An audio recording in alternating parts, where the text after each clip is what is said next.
Hello, this is Sally, and I am going to do a quick little demo here on your basic 8 warp to try to talk, because I've had a lot of people ask me if it makes a difference whether you turn your disc clockwise or counterclockwise, whether you move the top to the bottom or the bottom to the top. So I'm just going to try to demonstrate that in my opinion anyway, it really doesn't matter, at least with the basic 8 warp. So what I'm going to do is show you that, and I have my bead stoppers today. I just have some, an actual little bead on the end, and on the top right I have one with a bead stopper on it, one of the spring type, and it's the only one that has the spring on it.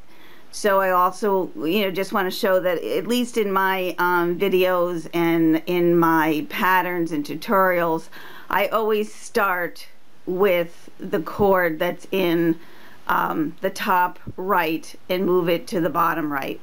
But if you were taught to to start bottom left to top, if you want the pattern to come out correctly, just turn your disc around so that your top right is now your bottom left, and you can see that this is the one with the stopper on it. It would end up being the exact same one that I would have moved had it been up on the top. So what I'm going to do is your basic 8 warp, and you'll see that as you're doing it, you're going to be moving counterclockwise on your disc, so that if you do 32 warps, the chord that you start with will end up being on the right side of dot 24. So I'm going to start to do that. So we go with 1 to the left, turning to the left, and now see, this time I'm going to turn back, and then I turn counterclockwise, and then I turn clockwise. And as you can see, I've moved off of dot 32 and I'm starting to make my way over to dot 24. I'm going to pause the camera and move to 24, and then I'll come back. Okay, so I'm back. I've done my 32 warps, and now the chord that is to the right of dot 24 has the stopper that I started with to the right of dot 32, and this is where I'm ready to start dropping beads, and again I'll show that this should be a double spiral, and you should see that it doesn't matter which direction I move, that the pattern is still going to come out fine. So I'm going to drop the beads down. So it'll start with this cream color.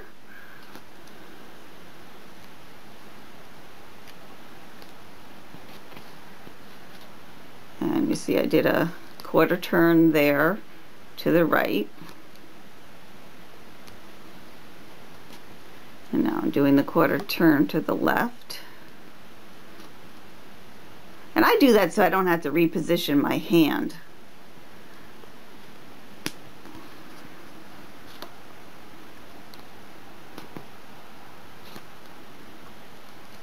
It's also important, I get a lot of people who ask about keeping the braid tight so that you don't see your cord. The best is to keep your cords level with the top of your disc, and that keeps it, the cord from showing as much as possible, or not showing as much as possible, I should say. So I'll do a few more here.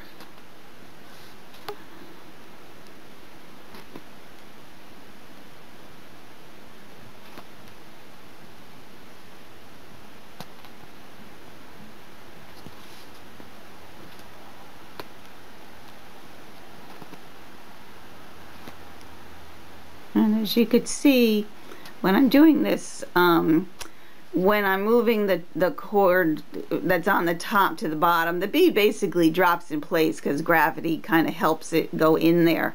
But when you're moving the one from the bottom, you do have to kind of make sure you tuck it under. I just use my fingernail and just kind of toss it in there. And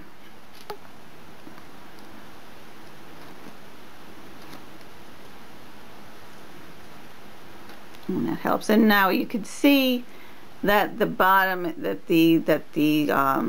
it's starting to make that swirl pattern.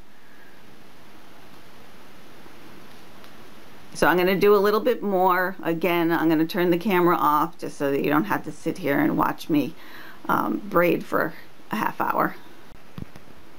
Okay, I'm back again, and I did a bunch of the braid, and you could see that the spiral is working out just fine. While I did this, I rotated sometimes clockwise, sometimes counterclockwise, and just to show you that it really does not matter in the pattern.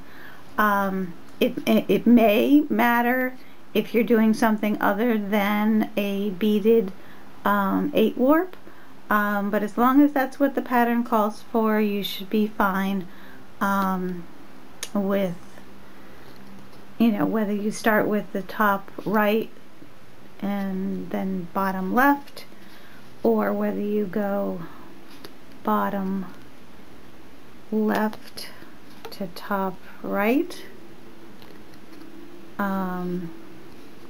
You know, it should work fine. I mean, I'm just accustomed to doing it, you know, from the top right to the bottom.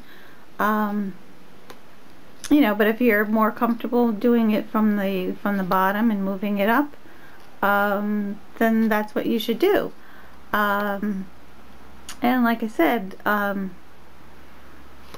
most important thing is to start in the position that the pattern calls for. In most cases, my pattern says to load all of your strands, and then start braiding with the cord that's to the right of 32, and do the 24, or you know, do the 32 warps with no beads, and that should make the cord that you started with should then end up on the right side of dot number 24. And that's where you would start dropping the beads down. So let me see if I'm in the right position. Yeah, so, or actually let me do, because I'm in the middle of the pattern here, I want to make sure that I'm in the right position. So right now, cord that's in to the right of 24 is the one that has the marker on it, and like I said, that's where I would start dropping my beads down. But if you're more comfortable, instead of going from the top right, just move that top right so that it's down the bottom in the bottom left, and then you can, you know, start your pattern there, and continue on, and you should be perfectly fine. The one other thing I will show you, because I get asked it all the time, because in my videos a lot of times you'll see that I use 2 discs. I do that because I like the tension that it gives me. I also don't hold my disc in my hand this way like some people do. I like holding the braid itself from underneath. That way I can control the tension. I don't have to worry about using a weight. I don't use weights on my other cords either. I just do it with the tension and keeping everything as level as I can. And what else?